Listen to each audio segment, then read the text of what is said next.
I'm really excited for you all to hear from Dr. Reynolds tonight. Just a little bit of background, because he's not going to tell you this. John Mark Reynolds, who's the president of the St. Constantine School, we're entering our 10th year in that project, but formerly he was the provost at Houston Christian University, formerly Houston Baptist University here in town. Before that, he was the founder and director of the Torrey Honors College, which is the first Christian Great Books program, I would say, at the undergraduate level in the United States.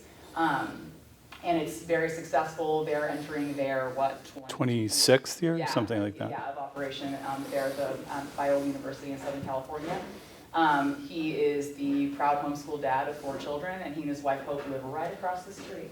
So he's really, his life is here at the school, and we're very blessed to have him. So, Dr. John Mark Reynolds. Thank you. Sometimes, and this doesn't happen often, you have the opportunity to step back and say, what should education look like if you just did whatever you could?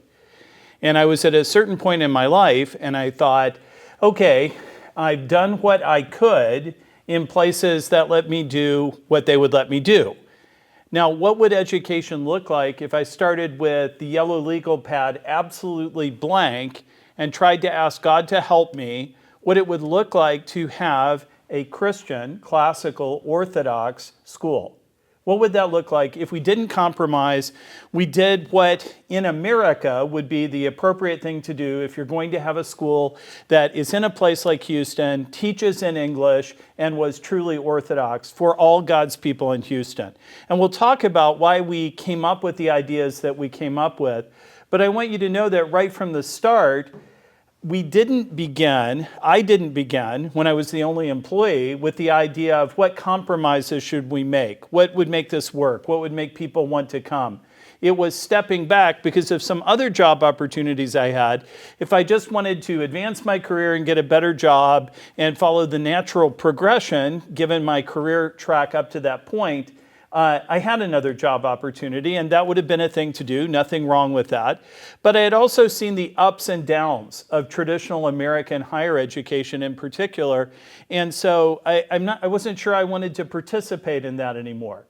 So what if God gave us the opportunity, and in a series of miracles that I certainly could not have arranged, God did give us the opportunity to do something without compromise, best we could. Now, hiring human beings means that you've compromised. For those of you who didn't catch Hope's entry, during her entry, I did reveal the location of the lost Tsarist treasure from the First World War. Unfortunately, we had to cut it out of the video, so it no longer exists. You should have come. And so those of you who are here, I hope you grow fabulously rich on the adventure that you're about to begin.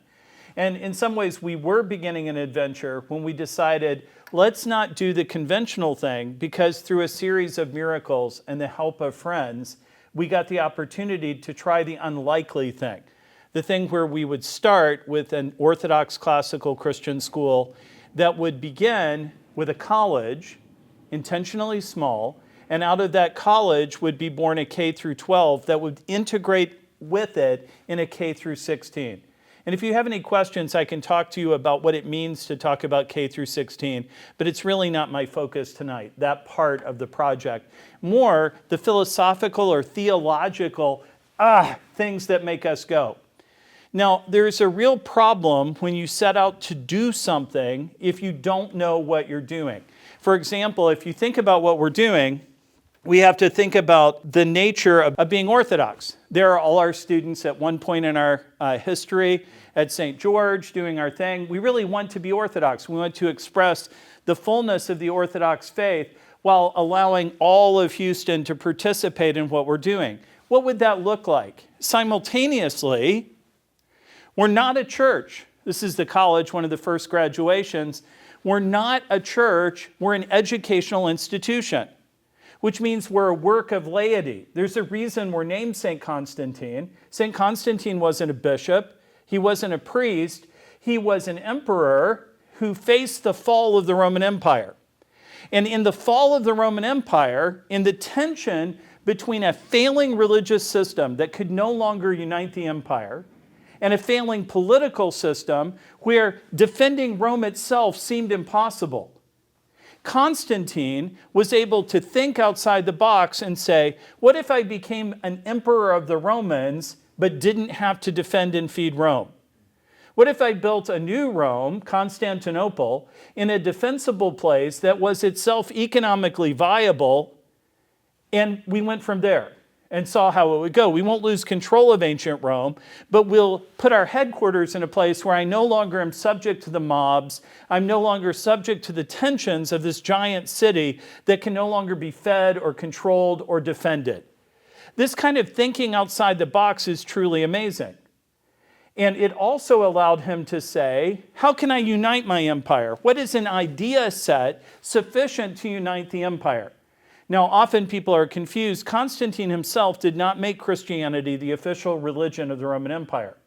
Instead, he ended the persecution, and particularly through his mother Helen, favored the Christian religion as the best philosophical and theological way to unite the empire, and helped us through sponsoring things like the Council of Nicaea, which he did not control, but sponsored and paid for, to become a unifying force for his empire.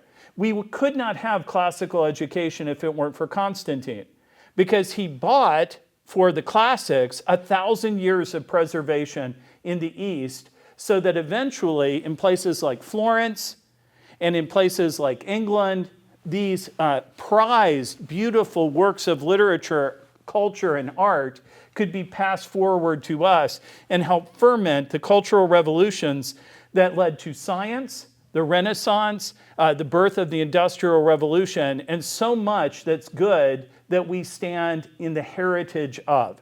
So Constantine provides us a model of this kind of tension between, here is the heavenly kingdom, the church, the most important thing. I'll tell you this, if I could do nothing else but see my children be saints prepared for paradise, if I could see my children coming into the kingdom of heaven, that's the most important thing. I would give everything else up. My dad, when Daniel also works here, and we have been working on this project in some ways since we were little, as we began to think about how school was rotten and how we wish we could change it. At one point, we were inventing a new college, and Dad came down and said, well done. You've rethought Oxford only for kind of stupid people. And so we said, well, that's about the best we can do. And he said, yes, try again. And so we did try again. We kept trying again. But one day, Daniel and I asked my dad, what do you want for Christmas? And my dad frustrated us because he's very hard, like many dads, to shop for.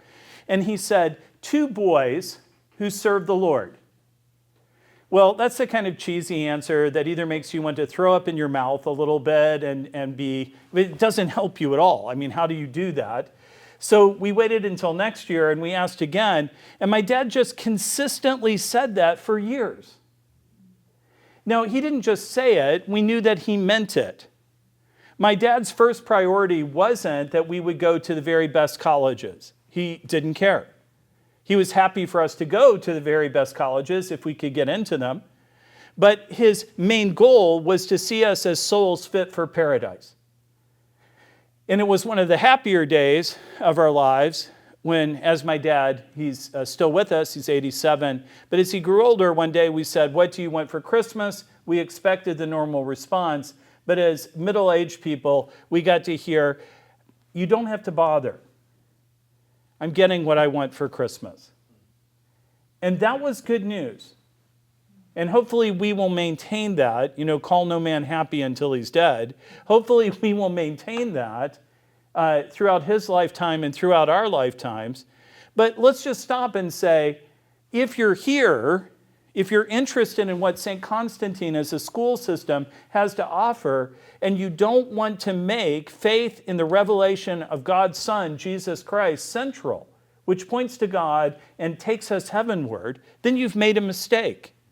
Now, we are academically excellent because the other side of the tension is to make saints fit for paradise also is to make citizens for this God-blessed republic. It is, in the imperial sense, to make people fit to become Roman emperors. Poor Constantine wasn't given a manual on how to be a Christian and a Roman emperor. And so he often gets criticized, and he should get criticized for many of his actions. He behaved like a normal Roman with his power, often. And he should be rebuked for that. But after all, what does it mean to be a Christian in the place of imperial power? In some ways, the easiest thing for Constantine to do would have been to retire and become a monk. But we had lots of monks, and we had no emperors. We had lots of pastors, but we had no secular lay leaders who could provide both protection and justice so that the church could flourish, and the kind of open space so that we could settle some of the theological controversies that he didn't cause, that imperial power didn't cause, but that our own sinful nature, the Arian controversy, for example, was causing. And so there is a work inside the Orthodox Church for lay people who do the work of God, who recognize what is most important, but also in that ancient context, that there is a work for secular people to do, to be patrons of the arts, to provide for hospitals, to be the doctors inside those hospitals, to provide for education. Education in the Eastern Roman Empire under Christianity was a fundamentally secular work. Not secular in the sense that it was divorced from the church, but because it recognized, well, we're here doing the work of the kingdom of God in this time, in this place, in the visible city, kept in safety for all time. We're looking heavenward, but we're living now. This is why at a place like the St. Constantine School, we don't look backwards in some kind of false nostalgia. We are, it was better back then. It wasn't better back then. False nostalgia always is killed by a true reckoning for history. My mom, who's also still with us, has a wonderful picture of the purity and beauty of her girlhood when she was about 16 years old. And because of the world in which she lived, I don't think you could take a picture of a 16-year-old now, even at a place like St. Constantine, and get the kind of innocence that was possible in that time period that you can see shining out from her. And just the moment that you get nostalgic and think, well, what we need to do is go back to the past. That's what school should look like. You look up at the picnic pavilion and it says whites only. And your heart is stabbed because you realize there's no golden age, unless you go all the way back to Eden. There's no golden age in the past, and we cannot recover Eden. We're headed instead to the city of God. If you don't like going to school in the city of Houston, you better get used to urban living, because urban living is what we're going to do.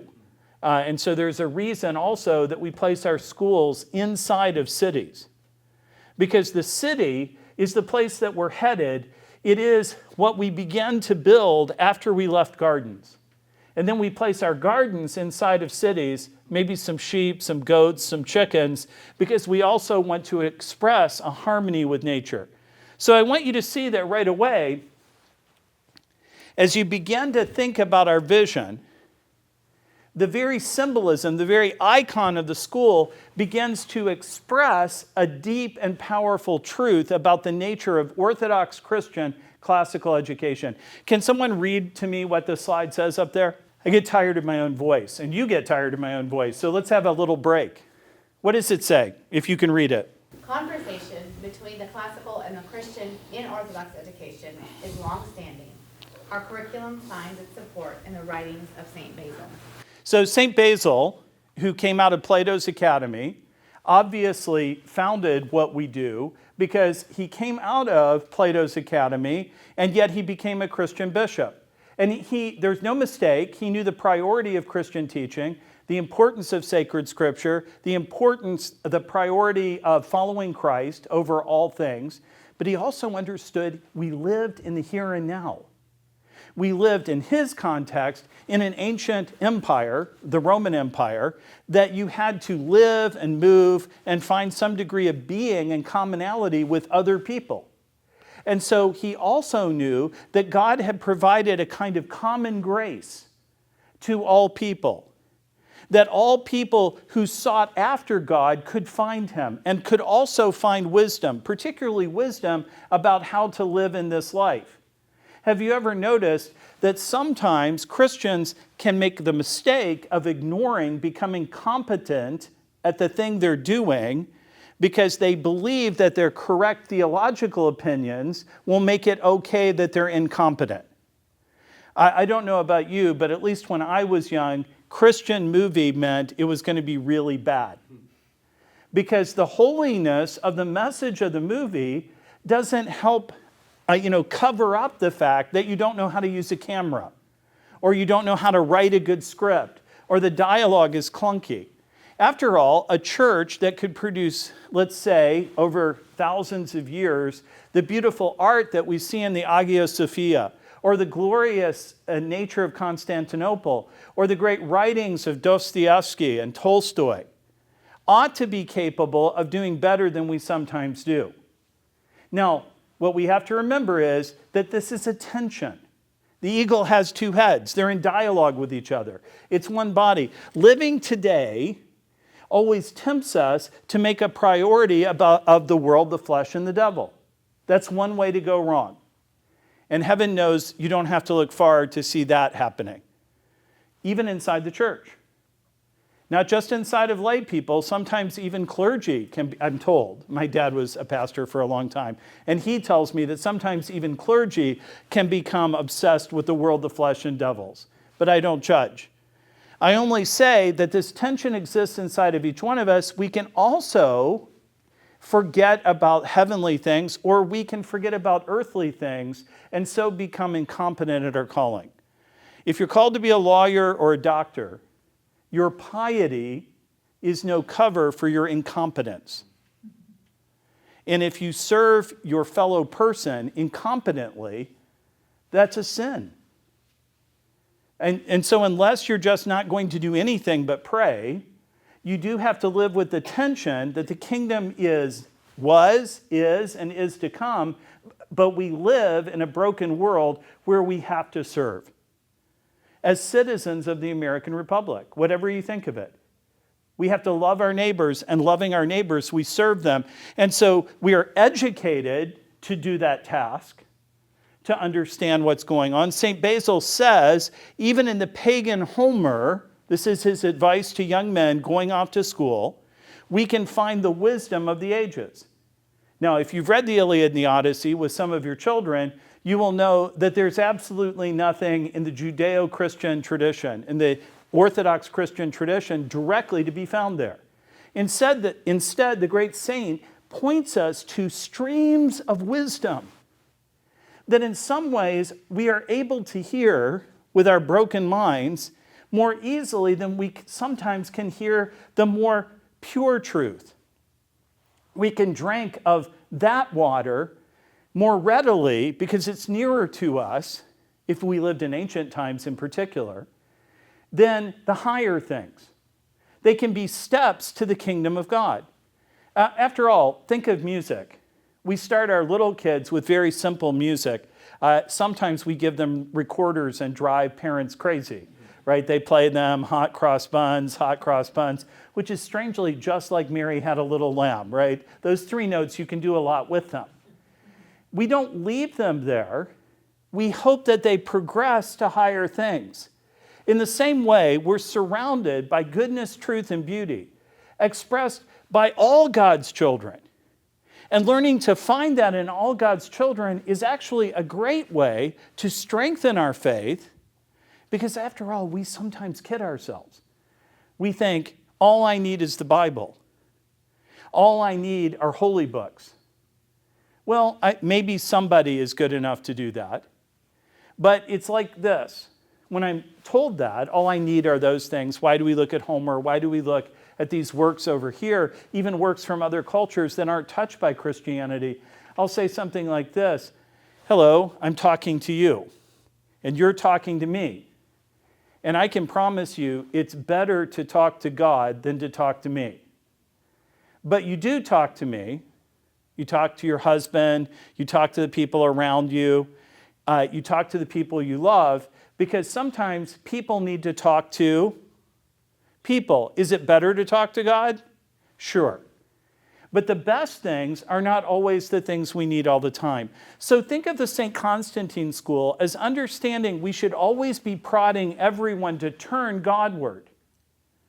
But in turning Godward, we're bringing along, we're turning back, and we're looking at our fellow people and at ourselves. And we're saying, this goodness, this truth, and this beauty, we're going to redeem out of what you did, and we're going to bring forward into the heavenly kingdom. So that nothing is forgotten that should be remembered. And nothing is lost. I have a very simple example of this. You never want to kid yourself, but I have a 2-year-old granddaughter, and I'm bringing you what for her would be a very sacred object. This is I believe that our granddaughter took a can of beans, very much like this, took it over to the sink and baptized it and named it Baby Anna and carries it around and has tea parties with it and sits, and here is Baby Anna. Now, this is not a baby. Say it again for the camera. This is not a baby. This product placement is brought to you by Rosarita Vegetarian Beans, sponsor of the St. Constantine College. No, this is not a baby, true? True. So think of it this way. Sometimes people become obsessed with the notion that if something is wrong, it's useless. It is literally wrong that this is a baby. It is not in any way, shape, or form a baby. Does it look like a baby? If you went around this room and picked an object to look like a baby, would you have picked this? Why did Wim Wham, the baby, pick this object? I don't know. If you do this, I think you're probably disturbed. But notice, we didn't run over and rebuke her. We went along with it because somehow in this, notice she baptized it, she saw an image of the truth and began to cherish it like a mother should a child. So there would be something really perverse about immediately running over and explaining the nature of beans. We could read the ingredients. You could read the ingredients to me. What is it literally made of? Hold on now. I need to. It looks like cooked beans, water, less than 25% of canola oil, salt, distilled vinegar, chili pepper, onion powder, spices, natural flavor. This is getting disturbing. We better stop right here. I don't want to think about what I've been eating. But look, this is a kind of mistake that in our materialistic age that we can make, even in our religion. This is what's in the can. It's what it's made of. To Wim Wham, the baby, it's not what it is. And there is a profound reality in her imagination of making it the baby Anna that has a reasonable facsimile to the truth. To say it's not baby Anna is true. It's not a baby. It's not named Anna. But it's also true that there's an image of goodness to come. Great-grandchildren to come, Hope, are found in the promise of baby Anna, the can of beans. And so to reduce baby Anna to a can of beans becomes a kind of mistake. Now, as silly as that sounds, think about what we often do with secular literature and arts. It is true that we will not need medicine in heaven. But the medicine of Houston Methodist practiced correctly and taught, the arts taught here in tension with the Christian faith, point to the total wellness that is to come. Practicing law, doing justice, is a faint echo of the perfect justice that is to come. When we see in Odysseus a man of many means, a man who literally in the first line it's said of him, if history says to Odysseus no way, he says way. But at the beginning of the Odyssey, we see the man of many ways trapped on side an island that he cannot escape, being abused every day. And he's humbled. And he looks homeward to the deeper things. The man who had helped conquer Troy, who had been fabulously wealthy, had been stripped of everything, including his ability through his own cleverness to escape, and he learned a kind of wisdom that men are not gods, and they needn't be devils, but they can become whole here in Middle Earth between. And though I could look at the ingredients of the Odyssey and read them to you, and it's a big dose of paganism and a big dose of this and that, and if I read far enough, I'll make you stop because I don't want to hear about that. But in that profound wisdom, I can see often in my brokenness something to be redeemed and brought forward, and that is the nature of classical Christian Orthodox education. It is the tension between an eagle with two heads, but with one body, making whole all that is fragmented in this world. Now, mostly we walk outside and get hit in the head with soccer balls, or chasing kids around who are climbing trees. And we aren't stifling their imaginations, but we are guiding them Godwardly. I mean, there's a reason why my granddaughter baptized a can of beans. Because we are slowly, by God's good grace, baptizing her imagination. We're not leaving your children to have any imagination they want. We're not leaving them to read any book they want and have any idea about it they want. We are instead dialoguing with them. Again, the eagle has two heads. The mentor, the student. How do you feel? You might say, confused, what's this all about? And if I said to you, no, that isn't how you feel, you should mock me. Because other than God, you're the greatest expert on how you feel. But we also know that we don't know ourselves. That sometimes we're superficial, even with ourselves. That we're wrong. And so again, if we cannot read pagan literature, we cannot talk to each other.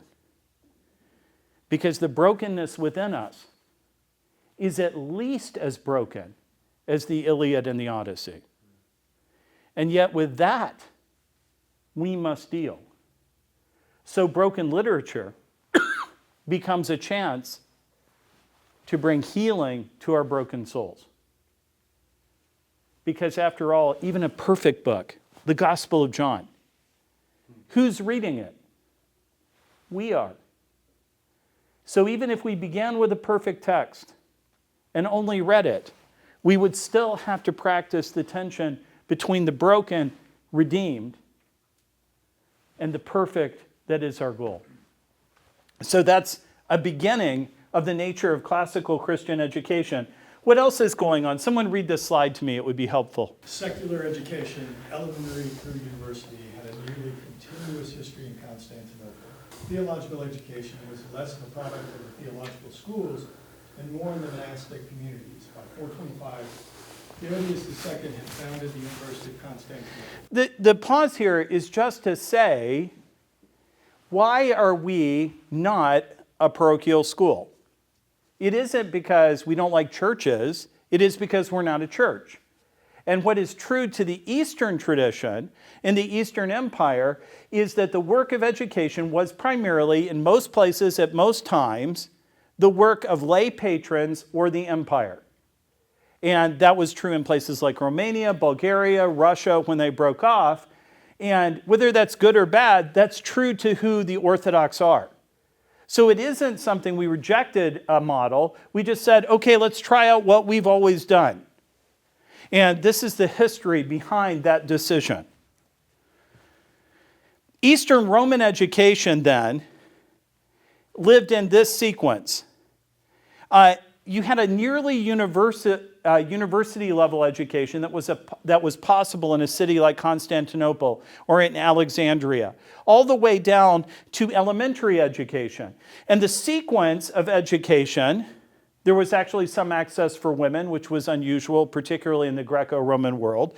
The sequence of education began with reading and writing in what we would call elementary school, then to classical literature, and I mean classical literature, like we read here, classical Greek and Latin until the 6th century, where Latin began to be lost in the East, just as Greek began to be lost in the West. Rhetoric, that is imitation of communication styles. And then a motion to philosophy, Plato and Aristotle introduced, interaction with them. And then finally in higher education, you had schools of law, philosophy, and then apprenticeship for trades. Now I hope that you can see a 21st century equivalent of this kind of education at the St. Constantine School. The good news is we didn't invent classical education. Classical education just is education until everybody else got rid of it. And a great reason everybody got rid of it is it's terrifically expensive. Why is it terrifically expensive? I need to interact with you in dialogue in classical education. Your education, while it might follow the form that you see up on the board, is going to be my interacting with you as a mentor. It is in some ways helping people in the search for, Obi-Wan, if we used a modern example, for a mentor, somebody to be a guide intellectually to you to the next level. In one way, it means everybody gets an individualized educational plan. And when education had to be commodified, because not only the wealthy were going to get it, but the poor's. That's my family. We came to the United States, well, it wasn't the United States, it was nothing, in about the 1620s. And we kept getting poorer and poorer and less important until we reached an apex of unimportance in my generation. And so we've never been rich, we've never been the people anyone cared about, but we did our thing and hopefully helped build this God-breathed republic. That meant nobody sent us to school. The wealthy went to school. We were middle-class people as middle class counted, like postmasters, justices of the peace, workers, farmers. We weren't coal miners, even though we lived in Western Virginia, because we pre-existed coal. So we're doing our thing, and about 6 years of school, that was what they thought we needed. Read and write, a little bit like the Byzantines. The richos, the aristocrats, got the full-bore classical education. In fact, I just went to a conference where they asked me to read a guy named Knock, who is an excellent classical Christian educator, but he also really doesn't like poor people. And he's writing about the people of his area and saying how incapable they are of reasonable thought. And I began to realize where he lived. It's the University of Virginia, and he was talking about my grandparents. He looked around at people like my grandparents and said, those people don't need education. But here's the secret. Why didn't they want to give everyone a classical Christian education? Well, there are two essential reasons. One, it would have been terrifically expensive, given the technology of the times, because you need all these teachers. Second, what was the fear? If we give the poors a classical Christian education, what will they want to do? Lead. Because this is how you produce leaders. Readers lead. We can talk about why, but we know of no substitute for it. All the time people are saying, why do we read so much? Why don't we teach like media abilities?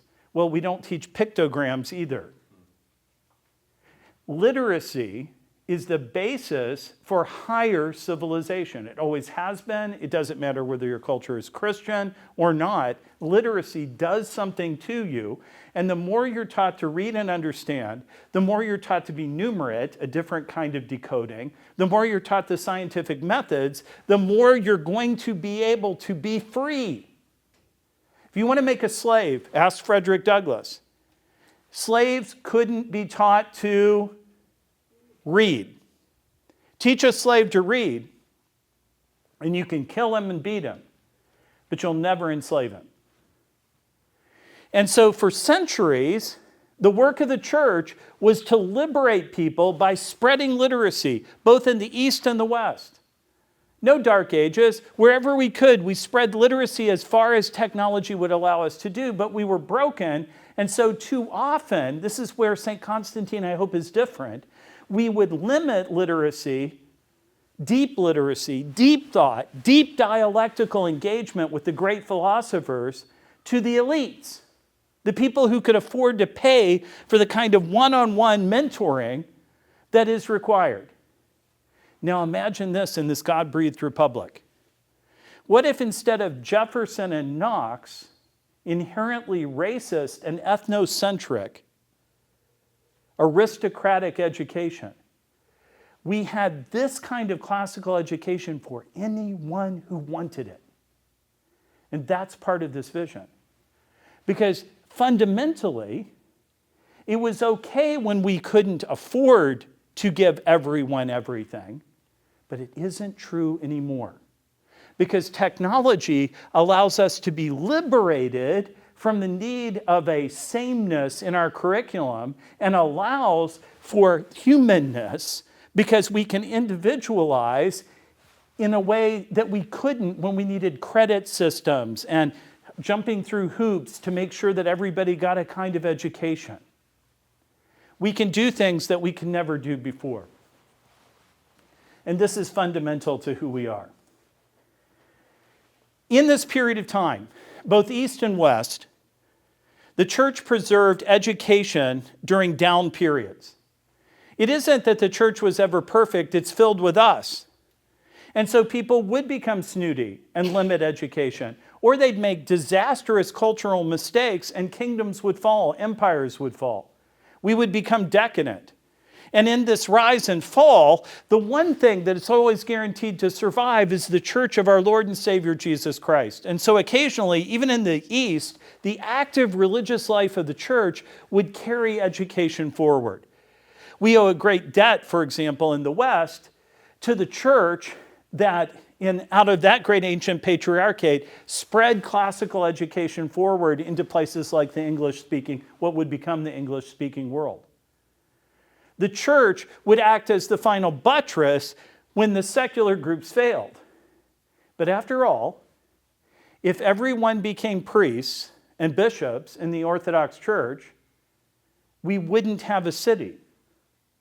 We wouldn't, would we?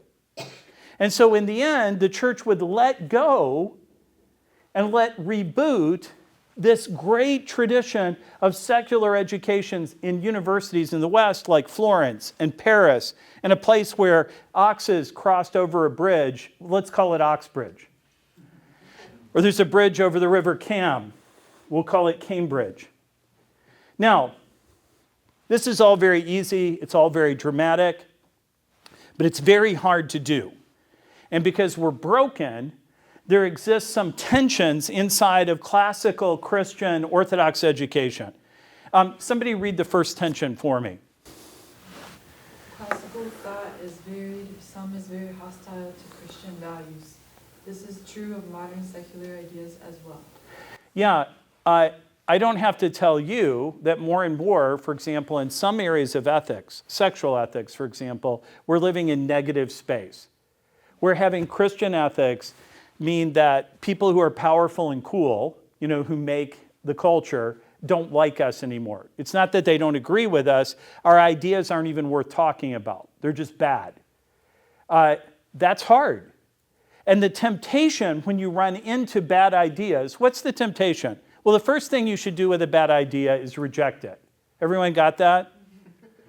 We're not being soft here. Homer believes in many gods. Are there many gods? No. Having said that, then the best way to help someone stuck in paganism is first to figure out why they're a pagan and then be able to talk to them because you understand what it is that's good, true, and beautiful that they see there and point them to the better example that you know. In other words, cultures don't go bad only because they're bad. They go bad because they want some good and they mess it up. And so our problem is we both have these very broken cultural elements, even produced by the church, Dostoevsky, man, go read his life story. He's a mixed bag. And yet Brothers K is one of the most profound answers to the problem of evil in our world. But he's not what anybody would consider a saint. Was he even truly an Orthodox Christian is an interesting question. And so we take even there, where it seems very Christian adjacent, a very broken person, a very broken thing, and we see what is good in it, and we help mend it in ourselves. But then we look at ourselves and we're broken. And so the tension of classical thought is that we might get lost in the badness. We might become compromised. But I'll tell you this, the reaction that says, I won't read all of that, I won't engage with my surrounding culture, I will withdraw, produces either very great saints or 99 times out of 100 people living in compounds who, as my daddy would say, always get messed up about money or sex. Because withdrawing, just withdrawing, means we begin to develop new problems because we're withdrawing in rejection of what's out here, not for what's there. We're not under authority. We're kind of reacting out of fear, not out of love. Now, we don't think that, right? We want our children to grow up well, and so we think what we need to do is get rid of all bad influences in their life. But then I end up being their dad, and I'm broken. And after all, the good thing about even a broken culture is there are a lot of people, and super weird ideas get exposed really fast. So when we withdraw and try not to engage, we often do worse than if we engage and fail. Now, should we compromise our values? Should we? We should not. Should we know what they are and clearly define them? We should. Should we live by them? Yes, without compromise. And I've tried to put skin in the game on those issues. But the way we do it is not by, in some ways, figuring out the 15 things that today I'm against, because there'll be a different 15 things tomorrow. Instead, we figure out what we're for and deeply understand those things that we're for and try to find those things in everything around us and everyone around us. We bring everybody to the table to eat at God's feast, excluding no one, even the people who look wretched and miserable and poor and stink a little bit. Even people who think a can of beans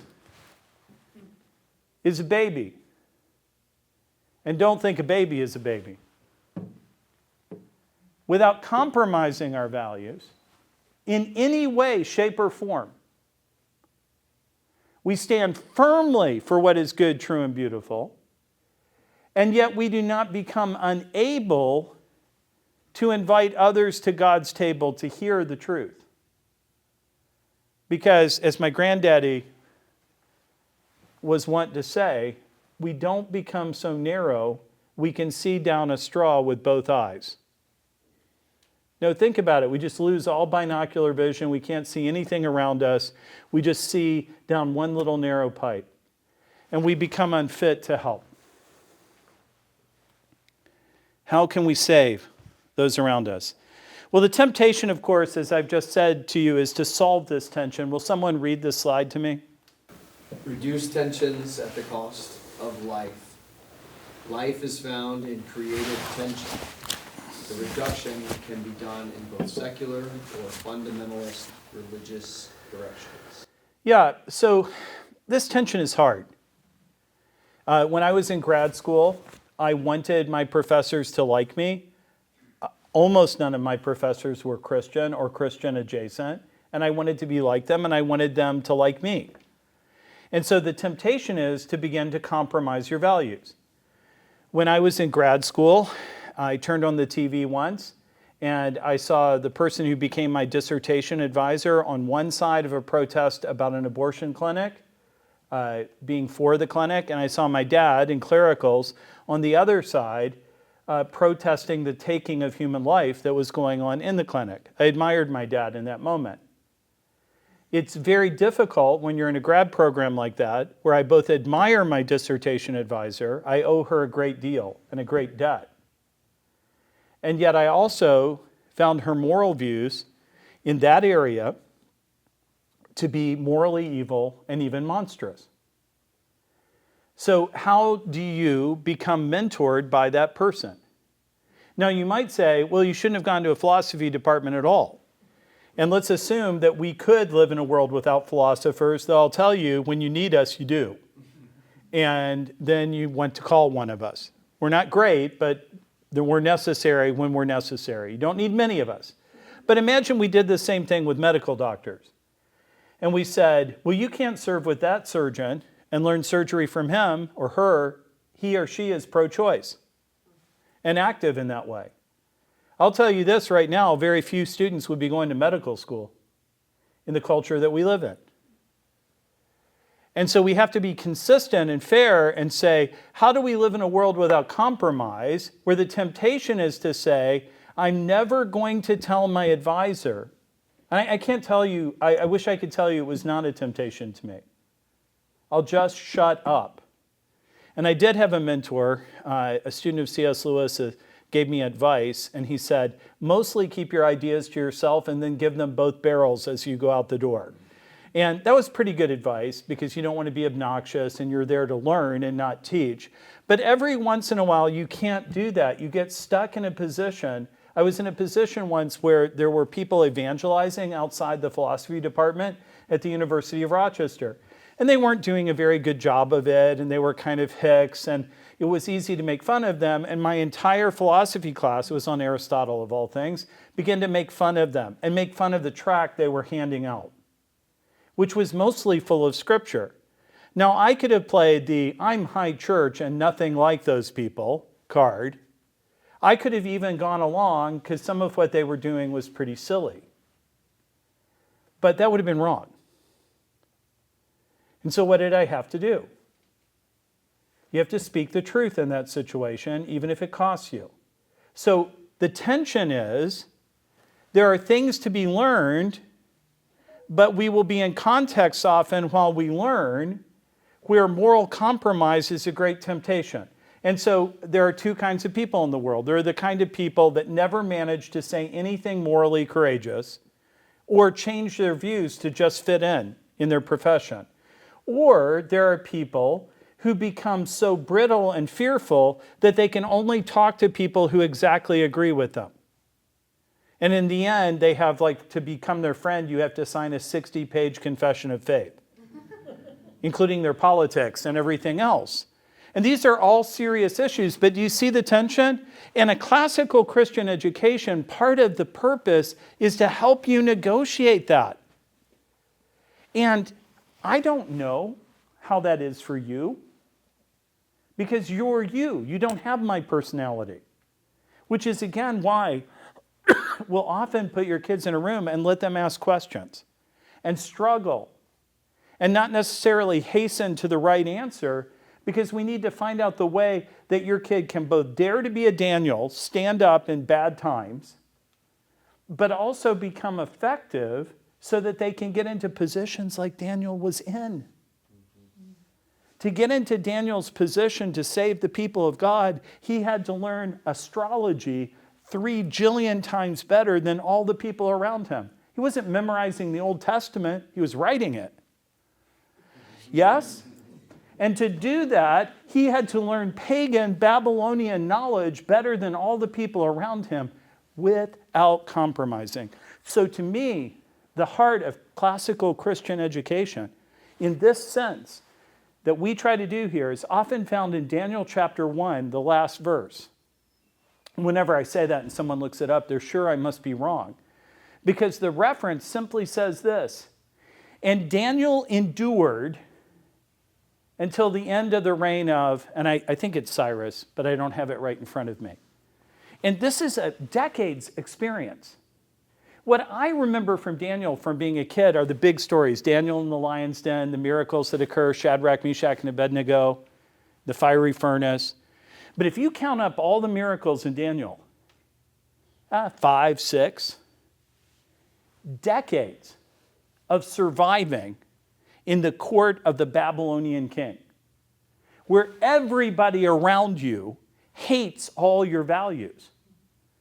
I mean, the HR department at your local work is nothing compared to Nebuchadnezzar and the people who serve him.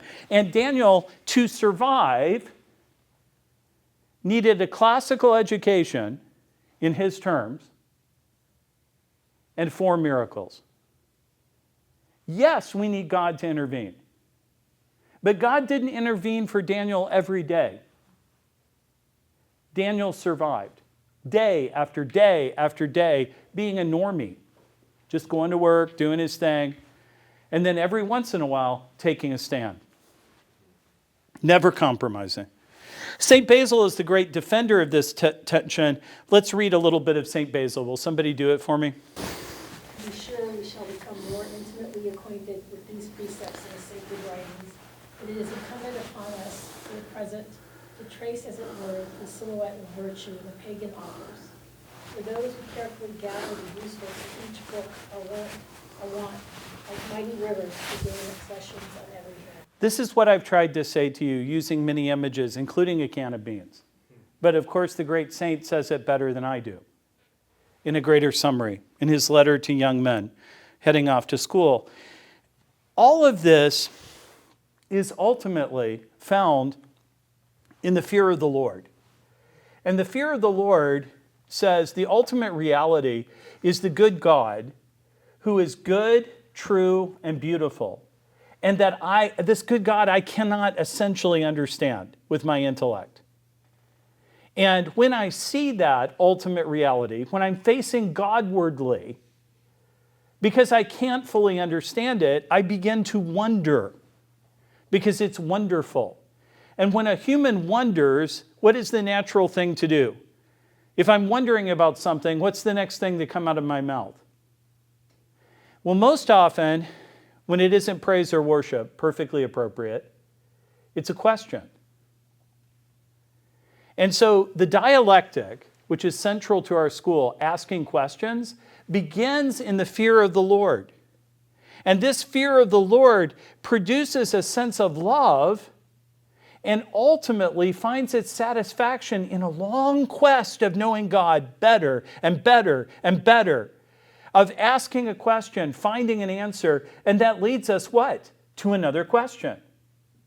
It's a little bit like the shadow of human relationships. I'd like to feel like I got to marry Hope, partly Hope, because the person who had been dating you before kept dating the girl he knew at 16, 17, 18, 19, and not the woman you had become by 22. He showed up with presence appropriate to you when he knew you, not the woman you had become. I, on the other hand, loved you as you were, not as you had been. Because people are always changing and always growing. After all, I know this for a fact. If I tried the same lines on you that I tried at 22, you would laugh at me. You've heard them all before, a long time ago. And so I have to love you as you are now because you're changing and growing. Now, it's different with God because God isn't changing. But we cannot exhaust God, and our knowledge of God, even our best knowledge of God, is so imperfect that our love of God is always changing and growing, like the analogy, because we're learning more and more, better and better about God when we've been there 10,000 years, bright shining as the sun. We've no less days to sing God's praise than when we first begun. We'll still be in dialectical tension with the wonder that is God. We can't be bored in heaven because there's no end to knowing more about goodness, truth, and beauty. We can never capture it fully. And this is true to a lesser extent of any great work of art and literature that surpasses us. Hamlet, approached in this way, will exhaust any time I have on this world to ask more and more deeper and more profound questions. After all, if science cured death, and we went on and on and on and on, then science ultimately tells us that this would all end either in the heat death of the universe or the cold death of the universe. There would come a time when even the laws of physics couldn't survive. Maybe we'd have another Big Bang, maybe something would occur, no one knows, but we couldn't survive. Even if we had placed our minds in, I don't know, Elon Musk's internet, and it had somehow survived until that point, billions and billions of years. And at that moment, some last people, if they had survived themselves, would begin the countdown to the end. And Hamlet would make sense again. And someone would ask, to be or not to be? And what's going to happen on the other side, the undiscovered country from which no person but one has ever returned? Hamlet would be meaningful all over again. And so though Hamlet isn't God, it's a work of profound human wisdom, which if we stand in tension with it, can continue to help us grow. And so we build education around those things that can send us Godward and increase our sense of wonder. Or, oddly enough, not everything we look at is good, true, and beautiful. Sometimes think about concentration camp art. Man, if somebody's producing art about concentration camps to teach them about those horrible places, they will not be good, true, and beautiful. You better look at only a little. But in our aversion and wonder there, we will turn from that to what is good. We will cultivate in our souls never again for that kind of nonsense. Let me start to wrap up for you. Wondering, in the end, I know this sounds really cheesy. You're sitting around in a rock in the academy talking about things like Plato. This wondering eventually produced all of our arts and sciences. Guided by the theological truths of the church, the guardrails that kept us going, with rising and falling, destroying and burning, failing and dying, still, generation after generation, we asked better and better questions until we discovered many great and wonderful things and produced many great and wonderful works of art. The danger is, of course, that we produce so much goodness, truth, and beauty, so much scientific knowledge, that we've given ourselves powers greater than our ethical capacity to use them. So that a classical education becomes more necessary here at this end of this civilization, because our ancestors have, through the dialectic, through the sense of wonder, through classical education, given us tools with which we could destroy the world. And we must learn to use them well. By hesitating, by wondering, I can, should I? I could do this, must I? I hope that we become a wonderful school that is in this sense an act of the Holy Spirit that will be, particularly for lay people who serve Houston, a table set where we can dialogue, where we can grow, where we can learn. After all, I don't much care about a can of beans. But I do care about my granddaughter. And it is so easy to quench a sense of wonder. It is so easy, God forbid, to give even right answers in such a cascade, or worse, lies and entertainments, such that the sense of self-wonder in a community is choked out. And we die in a sense of isolation. A can of beans is truly not a baby.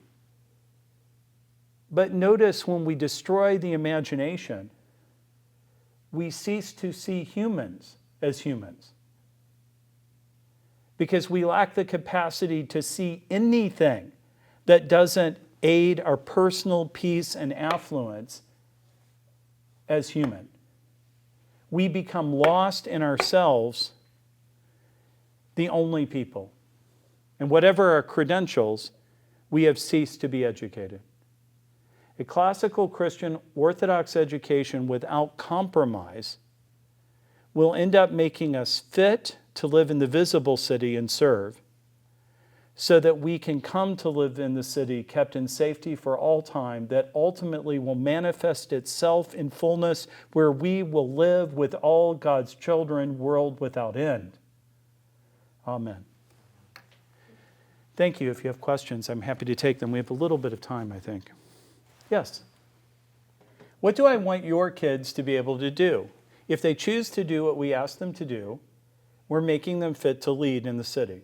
We didn't invent this methodology. It's been around for thousands of years. It even works for secular people. You don't have to be Christian to do it. Christianity, hopefully, will help them not become monstrous. Because this kind of education is a great way to produce tyrants as well if you leave outside the moral education. But I can't make your kids choose to read and so lead. And I can't make them choose to be wise, so they may become fools. The good God, after all, put the first humans in a garden and let them choose. My mama is pretty sick. And so I was talking to her during a week in which we weren't sure that she would come home. She's doing better. She did come home. And we were talking and actually laughing because it's our way of getting along. And she's very wise. And so she paused at one point in laughing about something that was going on and said, you know, here's what's true. I couldn't make you guys do anything. And so I never tried. Now, we got punished if we were bad. The smaller we were, the more guide rails we had around us. But my parents let us read anything we wanted in the local library. The only punishment we would get is Mom would read it and then discuss it with us endlessly on a Saturday. I remember once I got really into Golden Age science fiction, so I'd read tons of it. And my mom really went after materialism and that science couldn't solve all our problems. So sometimes I didn't want to read any book that was controversial solely because I couldn't take the dialectical examination. But this was very, very good for me.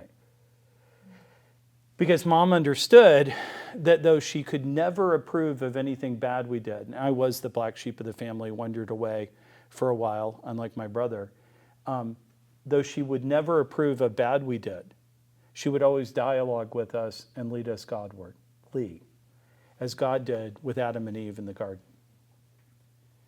It's hard to be expelled from the garden, but God didn't let them go. Yes, sir. So if the St. Constantine is like, if we can say it as a pursuing the most ideal Christian classical education in the Eastern context. Yeah, best we can. How would it be different? What are some things that would be different if we can set up, if we can compare it to, let's say, an ideal Western Christian? Yeah, that's a really good question in the sense that I'm going to make a really lame-o excuse and say I've become less than fond of the Eastern-Western distinction because I'm never sure about it. Sometimes I'm talking to a group of people and I'm talking about the Eastern Roman Empire and they think of that as a Western thing. After all, does Greece belong to the West or the East? Is Plato a Western text or an Eastern text? When I was in grad school, Plato was viewed as the paradigmatic Western text, and some people wanted to get rid of it because it was a hegemonic discourse that was being placed upon us. So sometimes I think the distinction, I'm not making an excuse here, I'm saying there's a famous painting, The School of Athens, with Plato and Aristotle standing next to each other. And for those of us who disagree with Aristotle or Aristotelians who disagree with Plato, we really like to look at one's pointing up and the other's pointing down and their differences. I had a very good teacher, actually not even a Christian, who said to me, they're in the same painting standing next to each other. Against them, I would say to you, stands the shadow of that hideous strength. So I would say, now this causes me trouble in classical education. I would say that if we placed a St. Constantine school in any country in the world, we would begin by finding the roots linguistically of the great literature of that culture. And we would read those texts because we want to produce speakers, powerful speakers and readers in that language of power in that culture. And I believe that you can do that in any culture globally that is a great culture, that has produced an enduring civilization over a period of, let's say, hundreds of years, wherever you're placed. That's the classical part of it. Now, as Christians who think Christianity is true, we also want to read the root texts of the great Christian, Judeo-Christian tradition, and that's going to lead us back to Plato and Aristotle wherever we go, the Septuagint, the Greek New Testament. And then, because we live in a world dominated by science, we have to start reading the root causes of the scientific revolution and the democratic, Republican, and Marxist revolutions that have spread out all over the world, no matter where you are. And this will produce, believe it or not, a canon in most places, a list of readings very similar to what you read at St. Constantine. The difference will be, for example, in the elementary school ages, you probably wouldn't read Johnny Tremaine, to give you a simple example, an American revolutionary near great book. You'd pick a different near great book about that particular culture's history. You would have to read Plato because he's a root to the scientific revolution, if nothing else, like the Timaeus, Copernicus, Galileo, Locke, because he's the roots of the American Revolution, which has spread globally as an option.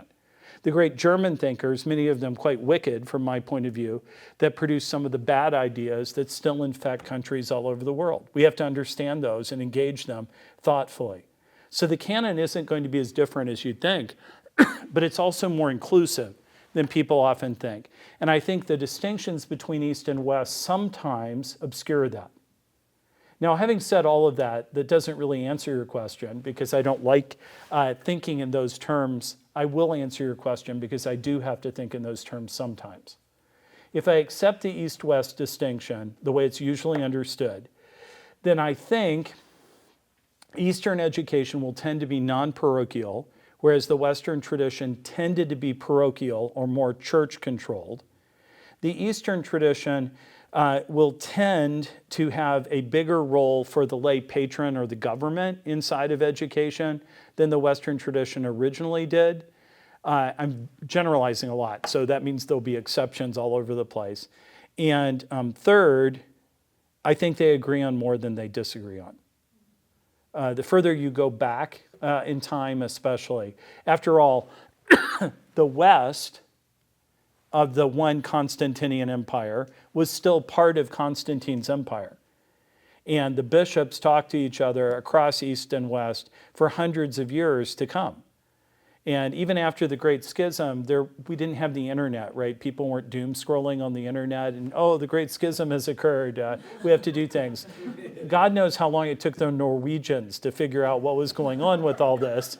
And we know that occasionally, Europeans, for example, from the West would run into a Christian kingdom like Aksum or Ethiopia and assume that it was an allied or similar type kingdom that they were looking for. The kingdom of Prester John was the great mythology that they sometimes would think they found.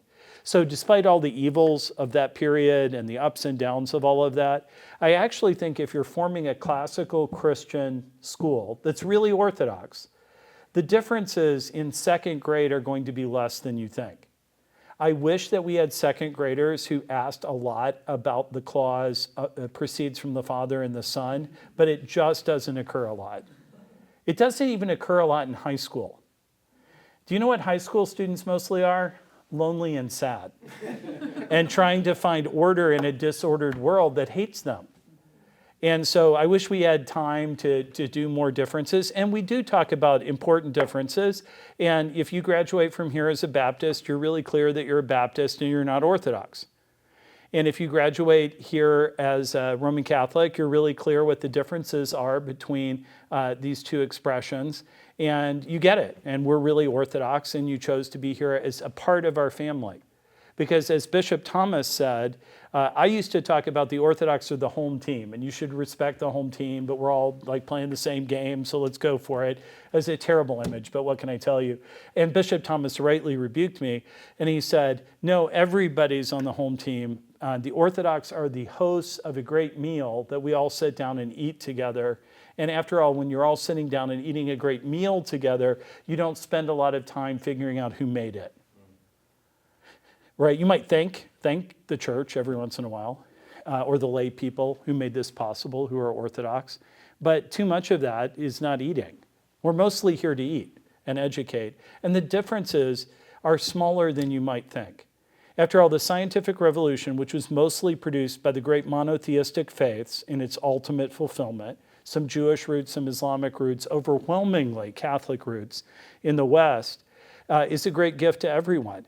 So I refuse to read Kepler or Copernicus or Newton. Newton's a heretic.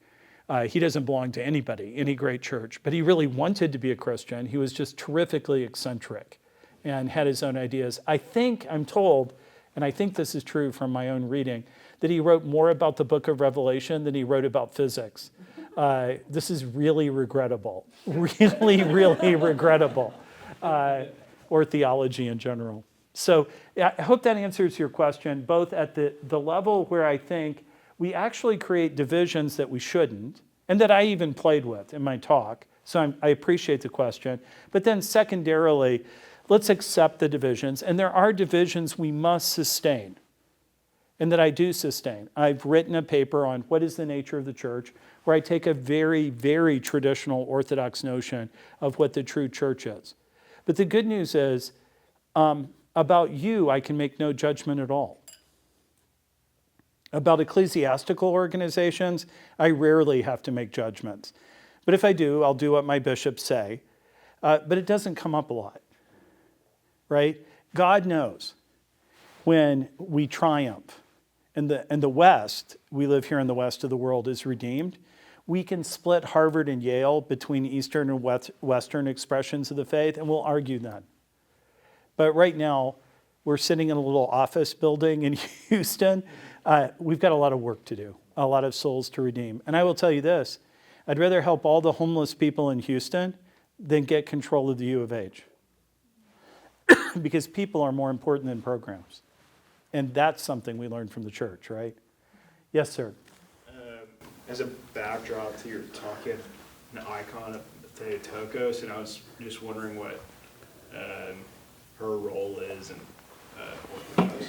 Yeah, as the most important woman in human history, who has been constantly active in preserving human history through the work of God, of course, we tell history as if there is more to reality than physics. If you get the metaphysics of the world wrong, you've made a mistake as great as getting the physics of the world wrong. So the constant intercession of the Mother of God is a way of being able to see the wonder of God. The greater image of God, of course, unparalleled, the divine image of God, is in the person of Jesus Christ, in the Holy Trinity. We do not have access to the divine essence. We only see what? We beheld the only begotten of the Father, be full of grace and truth. And having seen God in the person of Jesus Christ, we have access in our feebleness to some of the divine energies, some of what God can do in us. And we do the best we can with that image. And then in the Mother of God in particular, who bore Christ, we see another lesser image, but still an image, of the divine nature that helps us see God. And it is the greatest of these lesser images that include all the saints, like Constantine. And Constantine, compared to the Mother of God in particular, is a deeply flawed image. You don't start with Constantine and say, well, there's a perfect guy. We can see why he's a saint of Holy Church. No, you're mostly making excuses for him if you're not careful. What you should do is say, there's a terrible guy God used in a divine way. There's hope for me. I too could become a saint of Holy Church. Woohoo! And so that's good. But of course, in Mary, we see the ultimate human expression of according to thy will. Let it be done unto me according to thy will. A perfect expression of that. Someone who's totally God's in a full way, but is also human. Is the Mother of God, and yet is also human. Is not God. Is not part of the Holy Trinity. And so that becomes an important, shall we say, secondary image of God. compared to the Mother of God and her presence in history as a sustaining work, Homer is nothing. But let me say an important thing in a classical Christian school. And I'm asked this question often. We would destroy every copy of the Iliad, the Odyssey, and all of Plato to save one child. One child is more important than any work of art. Works of art are of great importance, but only as images. Just as this can of beans is a far less perfect image of humanity than Michelangelo's The David. So we would toss the can of beans, unless we were very, very hungry, to save the David, right? No one would pick the can of beans over the David as an image of humanity. Baby Emma might, Amelia might, but that's a mistake. She's 2. That's why she does things like that. But in the same way, each one of us as humans have gradations of the image of God. And so I think appropriately in an Orthodox school, we point students to, ultimately we're pointed Godward, right? We only worship God. God is only being worthy of worship. But we're flawed human beings. We can't bear the divine light directly. And so we point to the greatest of examples and model ourselves on her because she didn't stop acting. We believe the saints are living presences among us. I have a very good friend who's always tempted to write a book, The History of the Mother of God in History, like how she preserved people at different places and times. But it's a book, you'd have to be a great saint to write it, so who knows who would be fit to write this book. So yeah, I don't think it's accidental that icon is there, or that we have icons in every room.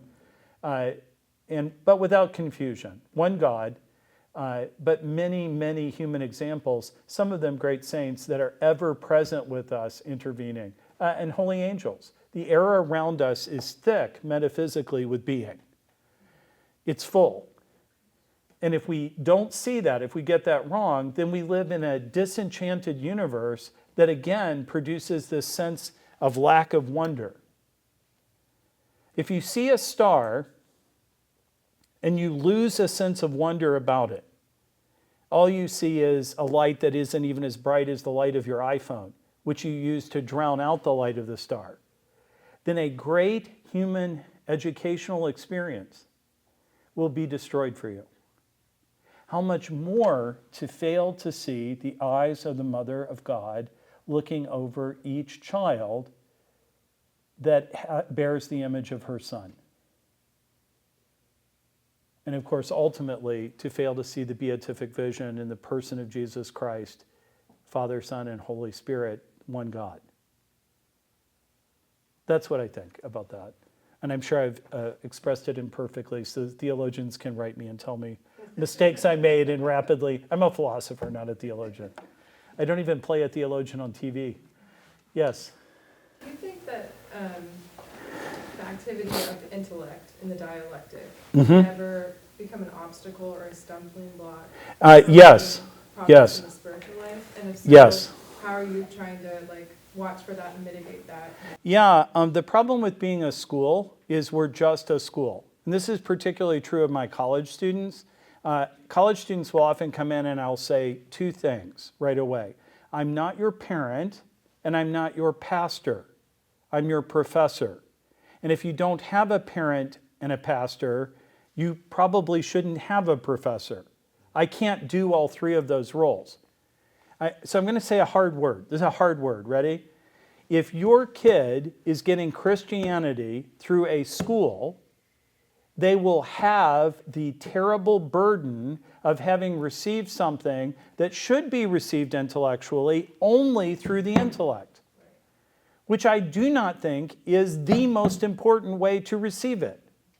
I don't know how much harder I can say that than to say, because I wasn't born Orthodox, I've been Orthodox for decades and decades, a long time, longer than most of you have been alive.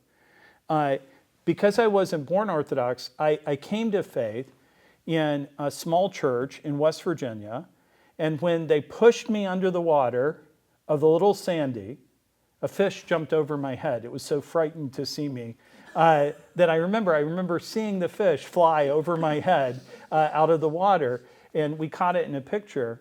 My daddy was baptizing me, and as I came out of the water, I had this sense of awe and wonder. And I was 8. Now, I'm sorry that they waited that long to baptize me, a mistake I thank God we didn't make with our kids. But that was a wonderful moment. Did I understand it? No, and I'm sure my infants didn't understand it, but a profound spiritual work was done in me. We cannot do that work for your children. We have baptized no one. And we will never baptize anyone. We'll go on not baptizing anyone. No, I'm not suggesting that Yeah. you should. I guess I'm wondering about a situation where, I mean, like you said, you shouldn't be a student at the college if you don't have a priest Yeah. blessing that for you continuously throughout the 4 years that you're there. So if like an issue were to arise, the school would always defer to the priest, right? And If it's an area, so this is, again, I was being a little silly with you before, so I'm agreeing with you about what's most important, and I tried to make that point as hard as I could. But now I'll say a harder thing. And I want you to yell at me if it sounds like I'm saying some horribly heretical thing. Some problems in life are intellectual, like they really are. Some problems in life are emotional, and some problems in life are spiritual. I suffered, less now than I used to, from biologically based depression. I could pray all the time and not be less sad. Because what did I say my depression is based in? Biology. So when you have a biological problem, what do you need? Yeah, a medical doctor. There's not, like, no one is unsure about that. And when you have an intellectual problem, like, how can there be evil in the universe? And it's really an intellectual problem. It's not a problem of arrogance. You're stuck on it. No one runs up. When my mom was sick, I wasn't sitting there thinking about Richard Swinburne's approach to the problem of evil. I was crying and praying with my mom and feeling sad, and I needed spiritual help. Father Richard Petranek came up and prayed with us, and it was very good. I was having a spiritual need, and so what did I need? I needed to hear from my priest. Now, the good thing about being Orthodox is we don't believe in something called, we're not going to disagree on this, I'm sure, and I'm taking a long time because I want to be careful in what I say. We don't fall into something called clericalism. There are certain sects of the Christian faith where pastors will take upon themselves knowledge about every part of life. Like, I need advice about what house to live in, I should go talk to my pastor. I need advice about who to marry, I should talk to my pastor. Now, since obviously pastors are often very wise people, it might be good to get input from pastors, but often it's better to talk to your grandma about who to marry. Or the local village woman who arranges for marriages. I wish we had more of those. The college could use one of them, I promise you. So, I'm not even being funny. What I'm saying is there's a real temptation when we really admire someone's spiritual wisdom. We're all tempted to do this, right? I'm a philosopher, so I try to intellectualize every problem because that's how I work best. So I really had to learn not to do that, and it's a huge danger. But here's a big danger too. If you're particularly spiritually sensitive, like my dad is, the temptation is to spiritualize every problem. And that doesn't work well either. Now, I know we'll agree on this, and so what I'm saying is a problem with a Christian school is it must exist in the healthy context of a church and really a city. Because, we need patrons, people to help us who are out doing business and actually doing things about which you can profit to help us and get their wisdom on how to run a better business end of what we do. So there's so many wisdoms and we need all of them. Now, I want to insist on something. Better to be baptized and to see the true light at the end of communion than anything I've mentioned. That is the ultimate cure for the human condition. But notice, no one who's not in a cult thinks that that gets rid of medical doctors or the expertise of the person who fixes your car. And I'll suggest it doesn't get rid of the expertise of the historian or the philosopher or the professor of literature. Reading literature well is not something you learn to do in seminary. You might do it well because you're brilliant, or you might not. Interpreting the media, right, is something. I started a film department at HCU, and I've taught film classes, but I'm not an expert in it, and the experts I did hire are the people I go to when I want to know something about the nature of film or what's going on in a film. Otherwise, I tend to say, I turn every film into a philosophy argument. You don't want to go to a film with me on a date. Hope will occasionally just say, watch the movie. Shut up and watch the movie. And she's right, and the people around us are very grateful. So does that make sense? It does, and I can ask one more. Yeah, please. This is very important. Questions because it helps me understand, not Yeah. a place of doubt or disagreement. But We actually like doubt and disagreement, so I wonder just away. wanna make sure that's clear. Yeah. So I went to St. John's School and St. John's College. Oh, wonderful, Very yeah. Educated, rigorous education, liberal arts education, all secular. Yep. So that, I feel that that actually was a doctor for my mind, like my intellect, you know, we can disagree on that, but like, it's not sick from a secular intellectual institution. Yeah. I needed the church to heal my heart, right? Still ongoing. But I guess I'm wondering, what is St. Constantine doing that's different? Yeah. Like, if you're gonna make those guardrails around the intellect and the heart and the, Yeah, my most profound mentor was a Johnny, but a long time ago, like the 50s, who came out of St. John's. And so, look, obviously, there must be a difference because we talked about how you get physics right. Like the best physicists in town are at Rice. And so we want to learn from them and learn what they're thinking the best we can. As far as I know, the best physicists in town are at Rice and NASA. I have some former students who work at NASA and love talking to them and learning. And I don't claim to be able to do that, right? So our science teachers here teach me in those areas. In the same way, I think a really good intellectual community that is really doing thought well can be medicine to your intellect.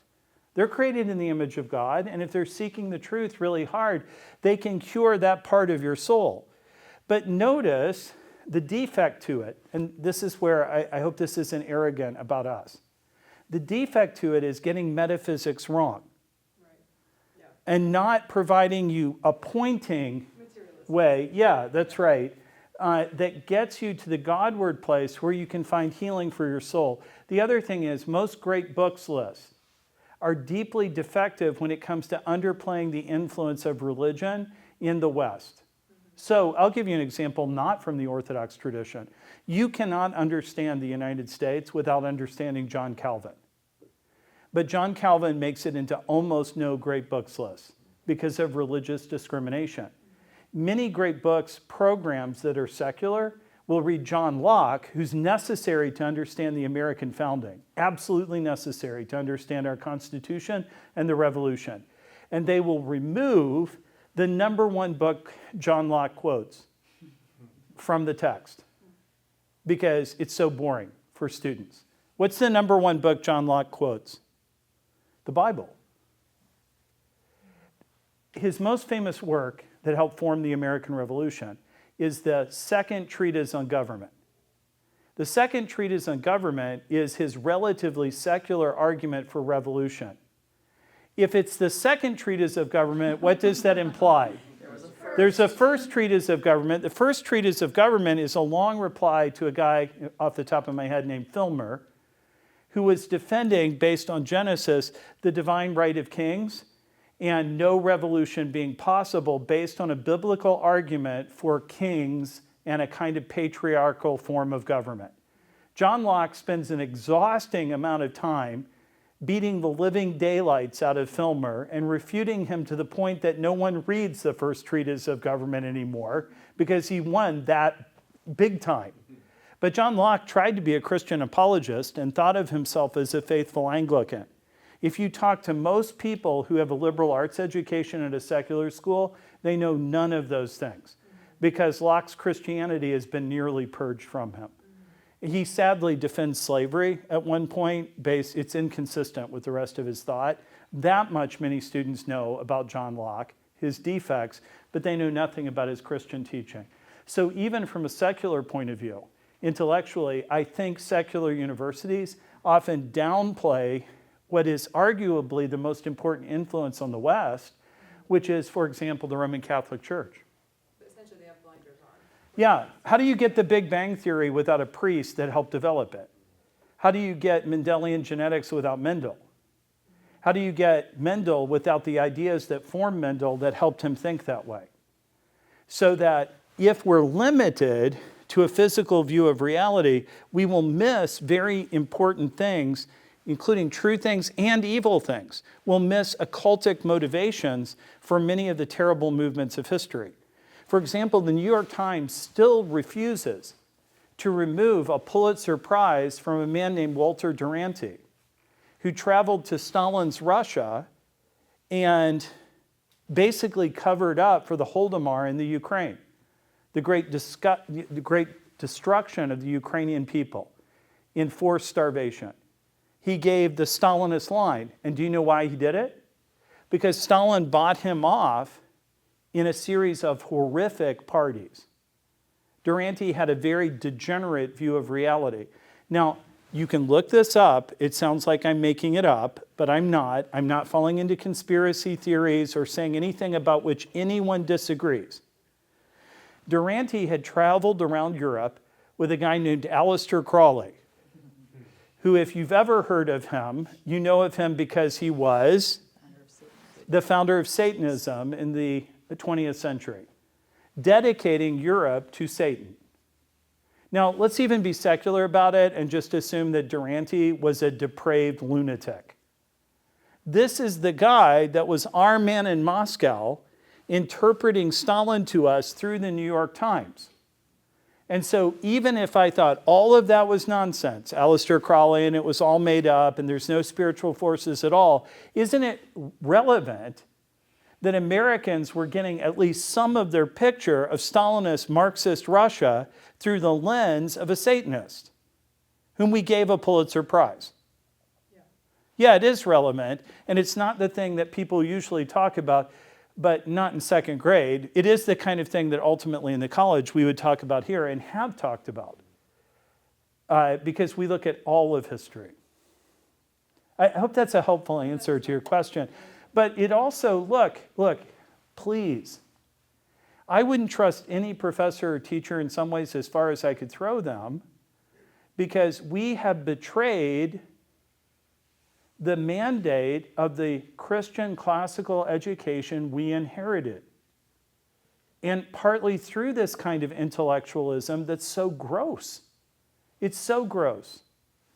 And because I was tempted by it at one point in my life, in some ways I have a deeper aversion to it than maybe you do. Though you may be tempted to it too. Yeah, it sounds like it. And so we have to be careful that in our aversion to intellectualism, we don't, and you won't, fall into anti-intellectualism, which is no cure. Sometimes in youth groups, they'll try to have a party.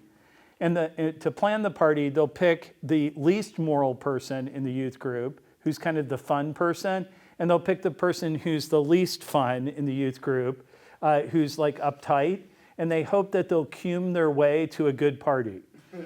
And you can't take two vices, a defect and an excess, and somehow come up with a good party. You're going to get a bad party. What we need is a virtuous party. So we need intellectuals, and I'm not saying I'm that person. I'm saying we hope to produce these people who are humble and know their work. Look, we're only a school. What did I tell you about the Reynolds family? How much education did we get for hundreds of years? Almost none. And man, I admire my grandparents, and I admire what my ancestors did in this country, and I'm proud of my family. Hey, when one part of the Reynolds family bought slaves and planted tobacco and became the R.J. Reynolds Tobacco Company, that's a powerful company still. My side of the family decided not to buy slaves and go into the ministry. And we became poor and obscure and stupid in some ways. But I'm proud of that. Better that than the other. True? So, I get that. And this is where I get to, we're in this town, Sharpstown. We're here on purpose. Education like this should be for everybody, including West Virginians. And they never give us this. They took away our churches by making fun of us in the media, ha ha, King James Bible, Baptist, ha ha ha, and they gave us opioids instead. So God help us, right? We can do better than that. We don't have to have schools. We do have to have families and churches. But we need schools in the world we live in, so we better build them. And so we're very humble about our importance compared to, like, St. George, way more important than what we do, right? Of course. But we do what we do, and what we do is necessary, particularly for a particular kind of kid. Because when anti-intellectuals drive all the artists and the scientists and the thoughtful people out of the church, and then they look around and say, why doesn't Hollywood make any movies we like? At least one answer is we hated all the people who like to make movies. And look, I had to teach film students. They're crazy. I think philosophers are crazy. Like, film students, they don't want to think left or right no matter what. And sometimes they need to. So thanks. That's probably it. It's 8:49, and I don't want to go past our time, and we already did. So thank you. God bless you.